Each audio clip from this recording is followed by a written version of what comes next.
तो मूवी की शुरुआत होती है सुब्रमण्यपुरम नाम के एक गांव से, जहां पर हम आधी रात की लगभग देखते हैं एक आदमी शंकर को, जो कि अपनी किताब को लिख रहा था। वो अपने हैदराबाद में दोस्त मोहन को कॉल करके कहता है कि वो सुब्रमण्यपुरम आया हुआ है, जिसको सुनकर मोहन हिल जाता है और कहता है कि वो उसे वहां पर नहीं जाने देता। जिस पर वो कहता है कि इसलिए ही वो एंडोमेंट डिपार्टमेंट में अपने बॉस को बिना बताए यहाँ पर आया है, और ये डिपार्टमेंट वो डिपार्टमेंट है क्योंकि गवर्नमेंट को सारी की सारी इन्फॉर्मेशन देता है जितने भी रिलीजियस मैटर्स होते हैं उनके ऊपर। वो आगे ये बताता है कि उसने इस जगह पर आकर यहाँ के मंदिर के रहस्य के बारे में जो कुछ भी जाना है और उसको सुलझाने की कोशिश करी है, तो उसको इस बारे में बहुत कुछ पता चला है, जो कि वो अपनी किताब में लिख रहा है, जिसके बस आखिरी 10 पेजेस बचे हुए हैं। और कल वो डिपार्टमेंट मीटिंग में सारे रहस्यों से पर्दाफाश कर देगा। लेकिन इतने में ही हम एक मिस्टीरियस सांप को उस कमरे के अंदर आता हुआ देख पाता है, जो कि उसे डस कर उसकी जान ले लेता है, जिसके चलते इस मंदिर का रहस्य ही बनकर रह गया। खैर अब यहाँ से शिफ्ट होता है और हम देखते हैं एक मेडिकल कॉलेज को, जहाँ पर एक चर्चा बड़ी तेजी से फैली हुई थी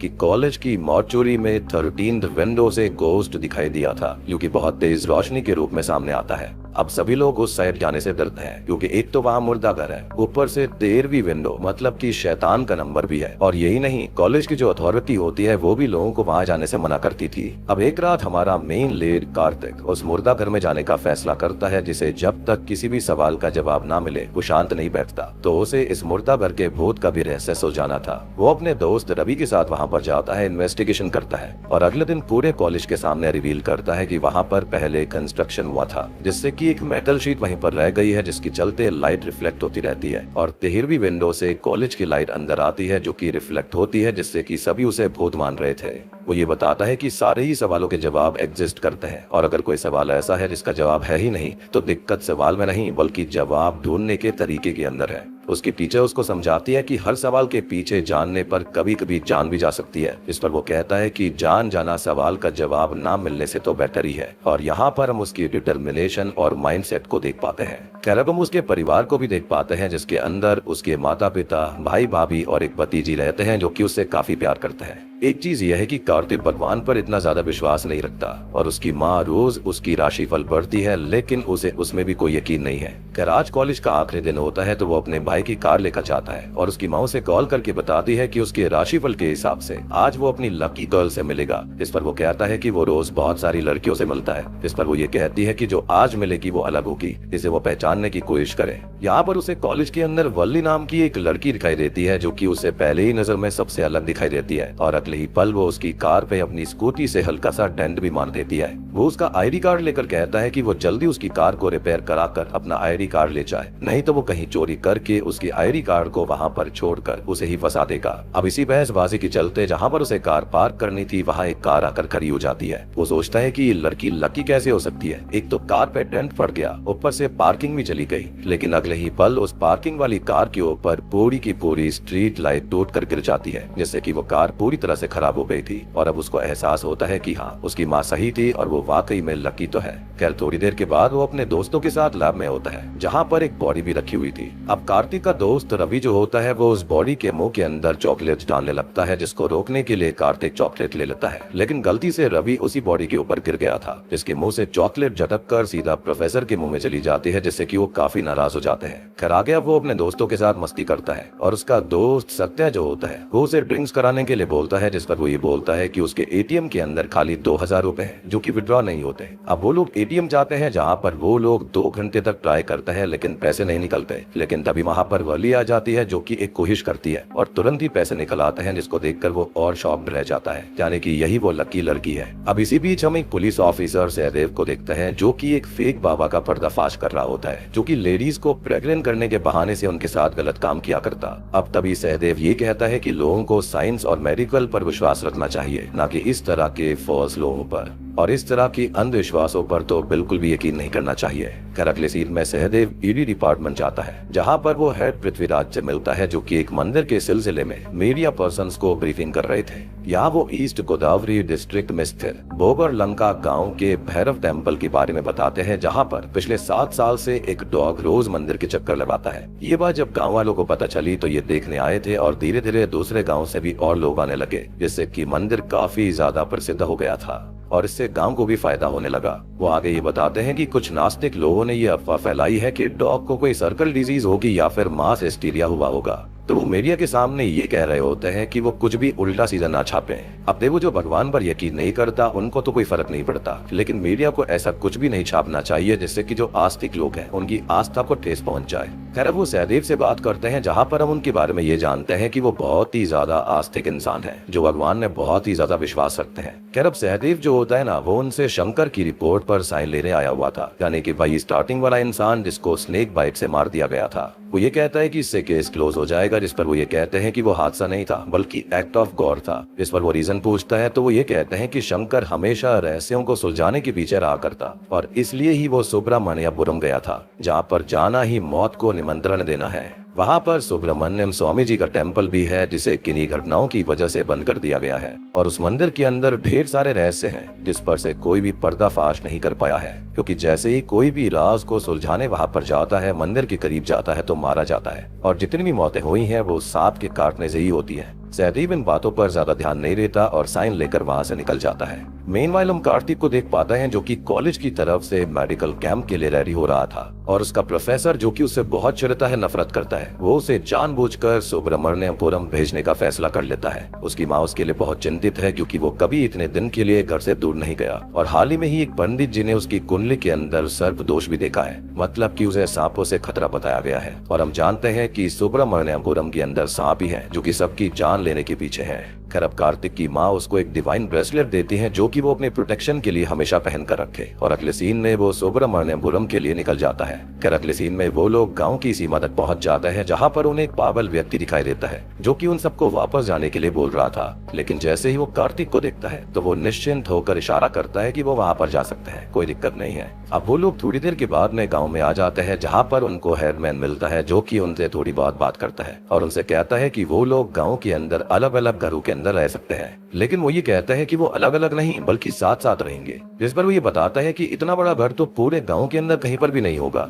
लेकिन हाँ, मंदिर के ट्रस्टी का एक पुराना खाली घर है, लेकिन वो जगह सही नहीं है क्योंकि वहाँ 2 महीने पहले, खैर अब इससे पहले वो अभी कुछ बता पाता, कार्तिक उससे चाबी लेकर फैसला कर लेता है कि वो वहीं पर रहेगा। अब वो लोग उस घर में आते हैं जो कि काफी बड़ा और डरावना था, जो कि जंगलों के बीच में बना हुआ था और सबसे बड़ी बात की शुरुआत में शंकर की मौत यहीं पर हुई थी। इसी बीच हम सहदेव को देख पाते हैं, यानी कि पुलिस ऑफिसर को, जिसे मोहन कॉल करके ये बताता है कि मरने से पहले शंकर उससे ही बात कर रहा था और खत्म होने से पहले उसने एक बहुत ही अजीब सी आवाज सुनी थी। साथ ही साथ शंकर उस गांव के बंद पड़े मंदिर के रहस्य के ऊपर किताब लिख रहा था, जिसे पढ़ने पर सहदेव को कुछ नया और अलग पता चल सकता है। जो किताब अभी उसकी बीवी अपने मायके लेकर चली गई है और अब सहदेव को भी इस केस के अंदर काफी दिलचस्पी आ जाती है। मीनवाइल कार्तिक को दिखाया जाता है जो कि अगले दिन कैंप सेटअप करवाता है और इत्तेफाक से कैंप का सेटअप देखने में पूरी तरह से एक सांप जैसा ही था।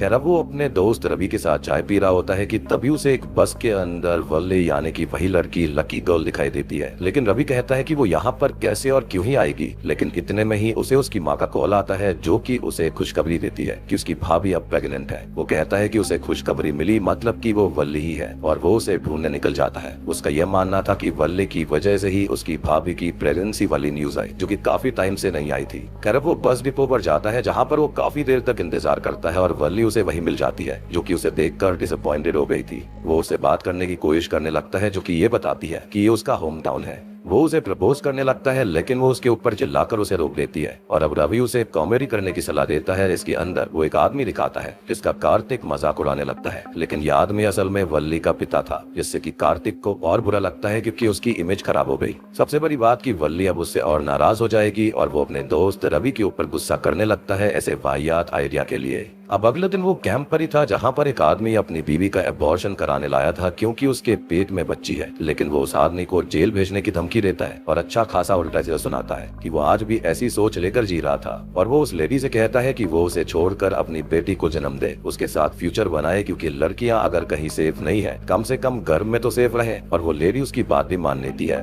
अब वल्ली कार्तिक की ये सारी चीजें देख सुन रही थी, जिससे कि वो थोड़ी सी इम्प्रेस हो जाती है। अब इसी बीच हम सहदेव को देखते हैं जो कि शंकर की बीवी से उस किताब को ले आया था और अब उसे भी एहसास होता है कि इस केस में कुछ और भी है जिस तक कोई भी पहुंच नहीं पाया। वो शंकर की माँ को देखता है जो कि इस किताब को शापित कह रही थी और जब वो किताब ले जाने लगता है तो शंकर की बीवी उसे ख्याल रखने को बोलती है, जिस पर वो ये कहता है कि वो बुक का ख्याल रख लेगा। लेकिन वो कहती है कि ये बात उसने किताब के लिए नहीं बोली है बल्कि अब वो खुद का ख्याल रखे, सेफ रहे, जिसको सुनकर वह थोड़ा सा अजीब फील होता है कि किताब की वजह से उसकी जान को कैसे खतरा है। खैर घर आकर वो उस किताब को पढ़ने लगता है जिसके अंदर लिखा हुआ था कि जब साउथ इंडिया एक साथ जुड़ा हुआ था तो उस वक्त इस जगह पर राष्ट्रकूट राजाओं का शासन था और उस वक्त के राजा कीर्ति वर्मा ने एक भव्य सुब्रमण्यम स्वामी मंदिर बनवाया। अब मंदिर बनने के बाद जब पहली बार फुल मून नाइट आई तब कुछ वक्त के अंधेरे के बाद में एक भव्य रोशनी पूरे मंदिर को जगमग कर देती है और वहाँ पर सुब्रमण्यम स्वामी जी की मूर्ति स्थापित करी गई थी। तो भक्तों ने उस रोशनी को उनका ही एक प्रेजेंस मानकर अगले 21 दिन तक फेस्टिवल को सेलिब्रेट किया था।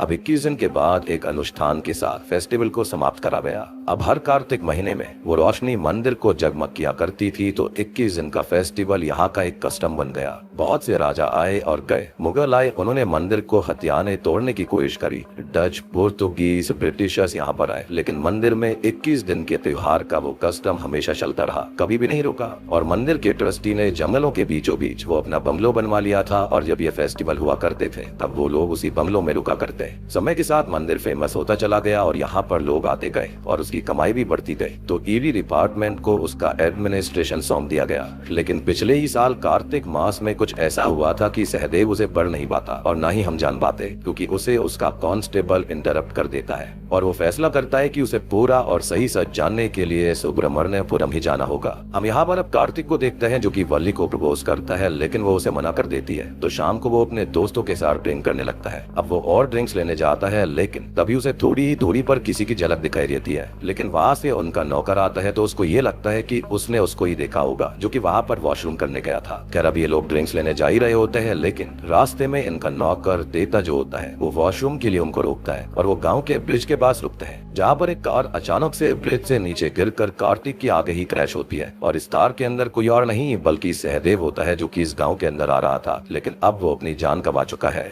यानी कि शंकर की माँ और उसकी बीवी की जो बात थी वो बिल्कुल सही हो गई। अब अगले दिन पृथ्वीराज वहाँ पर आता है जो कि मीडिया से ये कहने लगता है कि भगवान पर कोई विश्वास करे या फिर ना करे, लेकिन उन्हें अगर ये दिख रहा है कि कोई अलौकिक घटनाएं कहीं पर घट रही है तो उनको सावधान हो जाना चाहिए, जो कि सहदेव बिल्कुल नहीं था। यहाँ पर पुलिस स्पॉट को क्लियर करता है और सहदेव का सारा सामान उसके घर भेज दिया जाता है, लेकिन वहाँ से एक चीज गायब थी और एक गायब होने वाली चीज कुछ और नहीं बल्कि वही किताब होती है जो कि अब हम कार्तिक के पास देखते हैं जो कि उसे पढ़ने वाला था। और अब वो इस रहस्य के डीपनेस में जाने के लिए तैयार है, तो क्या वो डूबेगा या फिर तैर जाएगा ये तो उसके नसीब के ऊपर ही था। अब वो आगे की कहानी पढ़ता है जिसके अंदर बताया गया था कि 2013 के कार्तिक महीने में मंदिर का फेस्टिवल शुरू होता है, लेकिन 10वें दिन ही पुजारी जी की मौत हो गई। अब यहाँ पर दो गुट बन जाते हैं, जहाँ पर एक ये कहता है कि 11वें दिन मंदिर की पूजा रोक दी जाए, वहीं पर दूसरा ग्रुप ये कहता है कि उनको पूजा को जारी रखना चाहिए, अपना कस्टम नहीं तोड़ना चाहिए। और उस गुट के अंदर वल्ली के पिता भी मौजूद थे। अब जैसे तैसे मंदिर खोला जाता है, लेकिन 2 दिन के बाद ही 2 लवर्स वहाँ पर मरे हुए मिलते हैं, जिनके मरने का कारण स्नेक बाइट भी था। अब लोगों के अंदर एक डर और दहशत सी बैठ गई थी और पूजा जारी रखना दूर की बात है, लोगों ने यहाँ पर आना तक कम कर दिया था। और होता यह है कि एक और दिन पुजारी जी की जान चली जाती है। अब दूसरा गुट ये कहता है कि यहाँ कोई भगवान नहीं है और बिना भगवान के वो मंदिर को खोलेंगे तो उनके साथ और मंदिर के साथ अनर्थ ही होगा। यानी कि सबको ऐसा लग रहा था कि भगवान यहाँ से चले गए हैं। उनका ये सुझाव था कि मंदिर को अभी कुछ समय के लिए बंद कर देना चाहिए। उनका ये कहना था कि अगर अगले कार्तिक महीने में वो लाइट वहाँ पर आएगी तो वो समझ जाएंगे कि मंदिर के अंदर भगवान सुब्रमण्यम स्वामी वापस आ चुके हैं, तो वो मंदिर को फिर से खोल देंगे। लेकिन अगर वो रोशनी नहीं आती तो मंदिर अब यहाँ पर बंद ही रहेगा। मंदिर बंद हुए 2 महीने बीत जाते हैं और लोगों को वहाँ से अजीब सी आवाजें और रोने की आवाजें सुनाई देने लगती है। एक क्रूज एक टीवी क्रू से इन्वेस्टिगेट करने आता है तो वो पूरा क्रू भी हादसे में मारा जाता है, जिससे कि वहाँ के लोगों को यकीन हो गया था कि इन मौतों के पीछे कोई बहुत ही भयानक राज छुपा हुआ था। लेकिन इस चीज के पीछे का असली कारण क्या था ये हमें और कार्तिक को भी पता नहीं चलता, क्योंकि वो आखिरी 10 पेज लिखने से पहले ही उस सांप ने शंकर की जान ले ली थी, जैसा कि हमने शुरुआत में देखा। अब यहाँ कार्तिक से रवि और सत्या बात करने लगते हैं और उसे इस मिस्ट्री से दूर रहने के लिए बोलते हैं, लेकिन वो कहता है कि यहाँ के लोग कुछ भी माने वो साइंस की नजर से सब कुछ देखेगा और हम उसके रूम के बाहर उसी सांप को भी देख पाते हैं। अब अगले दिन कार्तिक वल्ले के पिता से मिलने जाता है, जहाँ पर वो उनसे मंदिर की बारे में पूछताछ करता है और वो उससे मंदिर के बारे में बात करने से साफ साफ इनकार कर देते हैं। तो वो वल्ली से प्यार करता है ये बात कहकर वहाँ से चला जाता है। अब वो मंदिर के पास जाता है और उसकी जो क्यूरियोसिटी होती है ना, उसके चलते वो कैसे भी करके अंदर जाना चाहता था। इसी बीच एक रात हम सत्य वो देख पाता है जो कि वॉशरूम करने बाहर जाता है, जिसे वही सांप दिखाई देता है जिससे वो बहुत ही ज्यादा डर गया था। और सभी लोग वहाँ पर आ जाते हैं, लेकिन यहाँ पर उन्हें वो सांप नहीं दिखता। जिस पर कार्तिक बोलता है कि वो हॉरर मूवी देख रहा था, इसलिए उसे ऐसा डर लग रहा होगा, वहम हुआ होगा। लेकिन यहाँ हम सत्य को उस साइड देखता हुआ नोटिस करते हैं जहाँ पर एक अजीब आदमी खड़ा हुआ था। दूसरे दिन गांव की कुछ लोग कार्तिक से बात करने आते हैं कि वो मंदिर के पास दिखाई दिया था और मंदिर में जाने की कोशिश भी कर रहा था। वो उससे ये कहते हैं कि वो बिल्कुल भी ऐसा ना करे, नहीं तो अनर्थ हो जाएगा, लोगों की जान जाएगी। जिस पर वहाँ पर काम कर रहा इलेक्ट्रिशियन कहता है कि कोई तो बहादुर है जो कि मंदिर के अंदर जाना चाहता है, जिससे मंदिर खुलेगा और सब कुछ ठीक हो जाएगा। लेकिन बस इतना बोल देने की ही देरी थी। इतने में ही अचानक से उसे इलेक्ट्रिक शॉक लग जाता है, जिससे कि वो वहीं पर अपना दम तोड़ देता है। और आगे उसके पोस्टमार्टम रिपोर्ट में साफ होता है कि उसके अंदर भी सांप का जहर था। अब गांव के अंदर हो रहे हादसों की वजह से कार्तिक के अंदर का जो साइंस के ऊपर विश्वास होता है ना, वो थोड़ा सा डगमगा रहा होता है। लेकिन तभी उसका परिवार उससे मिलने आ जाता है तो उसका थोड़ा सा ध्यान भटक गया था। वो अपने परिवार को वल्ली और उसके पिता से मिलवाता है और उनका रिश्ता भी पक्का हो जाता है। अब एक रात उसकी माँ उनकी पोती को ढूंढ रही होती है जो कि थोड़ी डर जाती है और वो उनको संभालता है, जो कि उससे ये कहती है कि इस जगह में एक अलग सा शोर है, यहाँ पर शांति नहीं है और यहाँ पर सीलिंग पर बने हुए स्नेक डिजाइन और मूर्तियों में कुछ तो अलग बात है। और वो उनकी ये बात सोचने लगता है। तभी उस पर वही सांप हमला करने आता है, लेकिन वो विंडो के अंदर था तो वो सांप उस तक नहीं पहुंच पाता।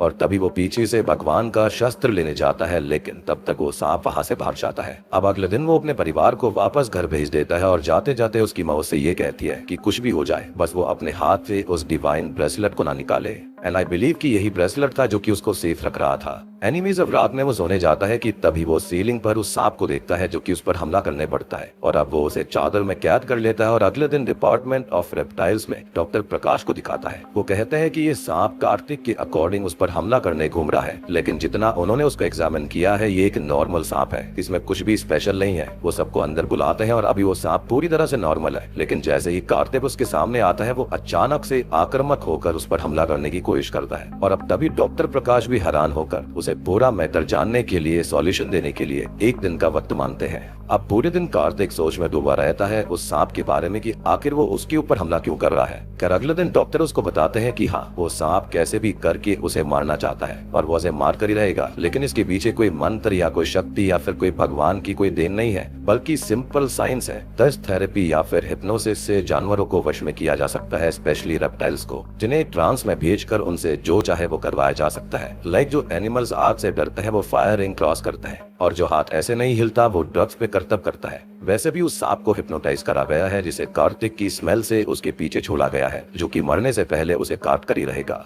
यानी कि अब तक जो कुछ भी हो रहा था, यानी कि जितने भी लोगों को ये सांप मार रहा था उसके साथ ऐसा ही किया गया था। उनकी स्मेल उसे सुंघा कर हिप्नोटाइज करके उनके पीछे भेजा गया, यानी कि स्पेसिफिक टारगेट के पीछे।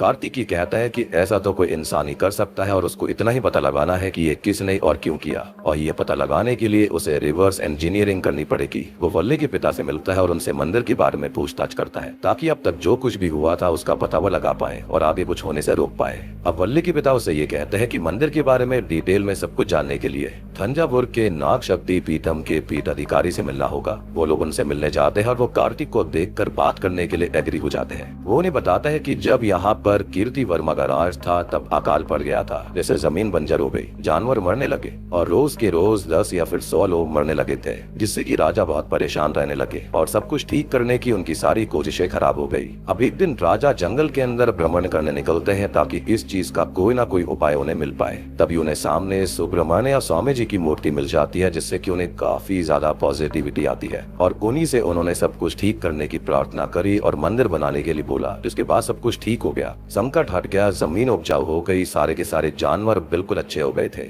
हर तरफ हरियाली और खुशियां रहने लगी। राजा ने मंदिर का काम शुरू कर दिया और मंदिर बनाने एक रेनोन स्कल्पचर विश्वकर्मा को बुलाया। अब उन्होंने विश्वकर्मा से रिक्वेस्ट करी कि जिस भगवान ने उनके राज में सब कुछ ठीक कर दिया, सबकी जान बचाई, उनके मंदिर में कुछ तो स्पेशल और कुछ खास होना चाहिए। और ऐसा करने के लिए राजा ने एक बेशकीमती मणि उनको दी, जो कि भगवान की मूर्ति के नीचे लगाई गई। इस पर चंद्रमा की रोशनी पड़ने पर पूरे मंदिर में बहुत ही ज्यादा उजाला हो जाएगा, यानी कि 1000 टाइम्स ज्यादा रिफ्लेक्शन लाइट की आएगी।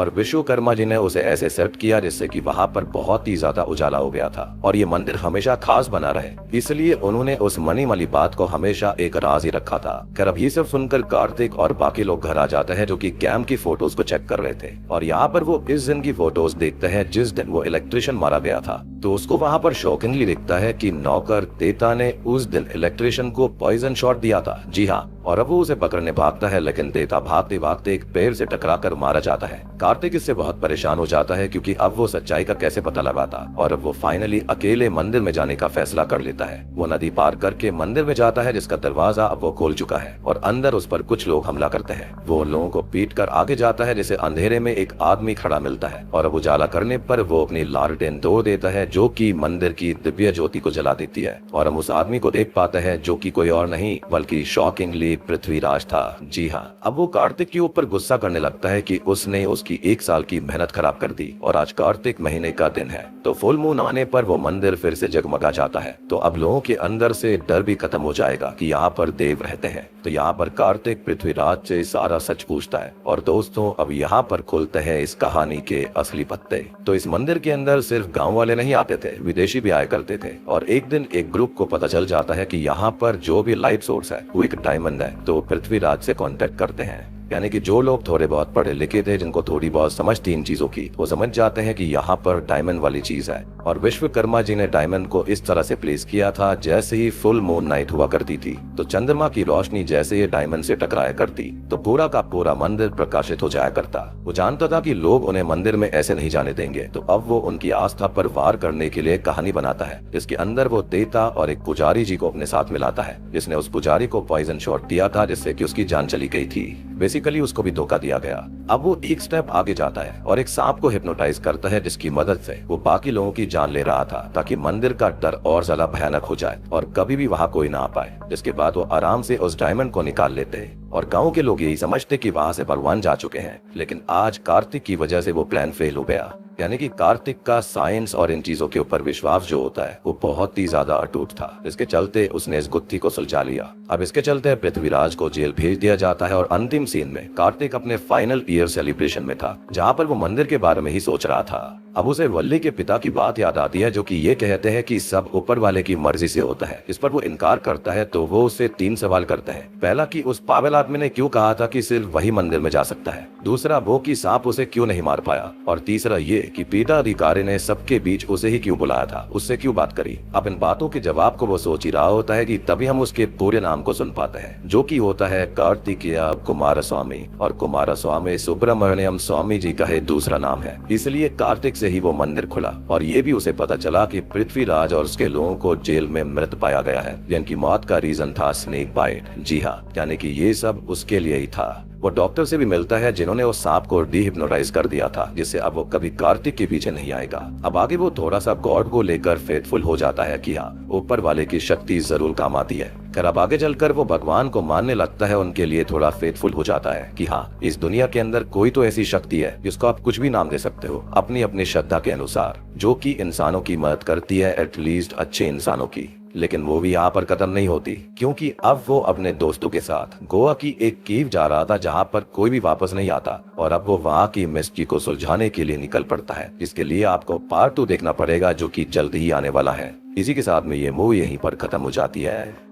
तो दोस्तों ये थी कार्तिकेय फिल्म की कहानी। उम्मीद करता हूँ कि आपको पार्ट 1 पसंद आया होगा और पार्ट 2 तो और भी ज्यादा इंटरेस्टिंग है। वहाँ पर जो जो चीजें दिखाई गई हैं, जो भी गुत्थी दिखाई गई है, जो मिस्ट्री है वो बहुत ही अच्छी है। बाकी इस मूवी के अंदर कोई थियोरी या फिर कोई समझाने वाली चीज नहीं है, बड़ी सिंपल सी चीज थी कि राजा ने यहाँ पर सुब्रमण्य स्वामी जी का एक मंदिर बनवाया था और विश्वकर्मा जी ने वहाँ पर एक डायमंड को प्लेस कर दिया राजा के कहने पर ताकि ये मंदिर स्पेशल बना रहे। जब भी फुल मून नाइट हुआ करती थी तो उस डायमंड को ऐसे प्लेस करा गया था जिससे कि पूरे के पूरे मंदिर के अंदर उजाला हो जाया करता, जो कि बहुत ही भव्य लगता था। तो कोई भी आम इंसान होगा जिसको बहुत सारी चीजें नहीं पता होंगी, कॉन्सेप्ट नहीं पता होंगे, उसको ऐसा ही लगेगा कि यहाँ पर भगवान रहते हैं। और जब यहाँ पर कोई भी उजाला नहीं हो रहा था तो सबको ऐसा ही लगता है कि भाई यहाँ पर भगवान जा चुके हैं। और ये सब किसी और ने नहीं बल्कि पृथ्वीराज ने ही किया था, यानी कि स्टार्टिंग में शंकर को मारने वाले भी वही थे और अब तक जितनी मौतें हो रही थी उसके पीछे भी वही होते हैं। उन्होंने लोगों के बीच में ऐसा डर, ऐसी दहशत फैला दी थी जिससे कि सब यहाँ पर नहीं आ रहे थे। और आज का दिन काफी स्पेशल होता है क्योंकि पृथ्वीराज आज उस डायमंड को निकाल लेता, लेकिन कहते हैं ना कि भगवान उसे रोकने कार्तिक के रूप में खुद ही आ गए थे